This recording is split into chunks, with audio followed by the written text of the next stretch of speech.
ঠাকুর বড় মা আজকে এখানে মিঠু মার বাড়িতে মাতৃ সম্মান হচ্ছিল। এই বড় মাকে নিয়ে মানে যে ও যে এত মার উপর যে এত অভিমান করেছে, কিন্তু মা থাকতে পারলো না, সবাই মাতৃ সম্মান দিতে পেরেছে।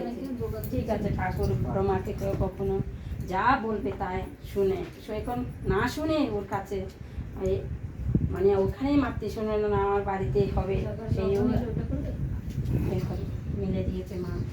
আচ্ছা যা হোক, এখন মায়েরা সবাই এত গান করছে, খুব ভালো লাগছে, মানে মার এখানে সবাই গান করছে এবং ঠাকুরের নাম কীর্তন করছে, সেটা সবাই খুব ভালো লাগছে। এই যে আমাদের মাতৃ সম্মানে এসে আমাদের যে অপরন্ত মায়েদের মধ্যে আমাদের একটা খুব আনন্দ লাগছে, সবাই মিলে মিশে যে আমরা ঠাকুরের বড় মার বদ্দার নাম কীর্তন সংকীর্তন করছি। এটাই তো আমাদের ঠাকুরকে নিয়ে তো বড় মাকে নিয়ে তো আমাদের জীবন, এবং ঠাকুরকে নিয়ে, ঠাকুরকে যদি দেখতে না পারতাম আমরা তাহলে কিছু হতো না। ঠাকুর আমাদের পরম দয়া, উনি যা বিধি দিয়েছে, উনি এগুলো যদি আমরা মেনে নিয়ে করতে পারি আমাদের জীবন ধন্য হবে।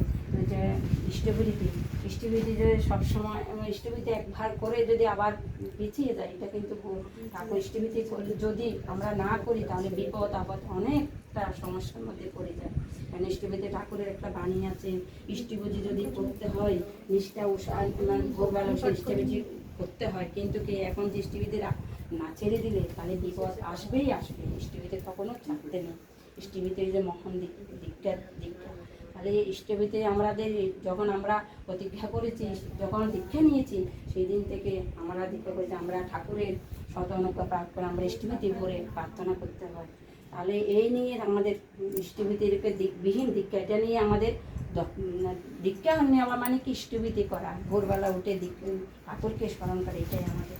তাই বড় মা বলতেন যদি আমরা স্বামী স্ত্রীতে আমরা যদি ঝগড়াঝাটি করি তাহলে কোনো সুসন্তান কখনো জন্ম লাভ করতে পারে না। তাই আমরা বড় মা লক্ষ্মী সর্বপূর্ণিকে উনি ঠাকুরকে ভীষণ ভালোবাসতেন, যে এইরকম ভালোবাসা এই যে আমাদের জগতের মধ্যে এইভাবে ঠাকুর বড় মাকে নিয়ে আমাদের এই যে ঠাকুরের উৎসাহ দিত বড় মা সবসময়। বড় মা তো ঠাকুর বলতো আমার বড় মা ছাড়া তো যা তোরা বড় মার কাছে গিয়ে যা, বড় মা যা বলবে তাই হবে।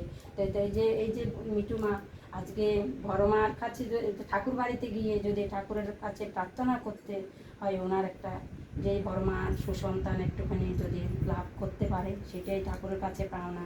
সবাই আশীর্বাদ করবে যেন ওর যেন একটা ভালোভাবে একটা সুসন্তান জন্ম লাভ করে, অনেক দিন হয়েছে বিয়ে হয়েছে, সেটা ঠাকুরের কাছে সবাই মা আমাদের গুরু ভাই বোন সবাই যেন একটুখানি প্রার্থনা করতে পারে। মানে ওর জন্য ওর বড় আকাঙ্ক্ষা আছে, কেন যে একটা হচ্ছে না, হবে না কেন চেষ্টা করতে হবে। ঠাকুরকে যে ঠাকুর বড় মা নিয়ে আমাদের চলতে হবে, যে যদি নাম ধ্যান করতে পারি তাহলে আমাদের আসবেই আসবে শুভ সন্তান। অনেক মার সন্তান হচ্ছে না, তাই ঠাকুরের বড় মার আশীর্বাদে কিন্তু অনেক পেয়েছে।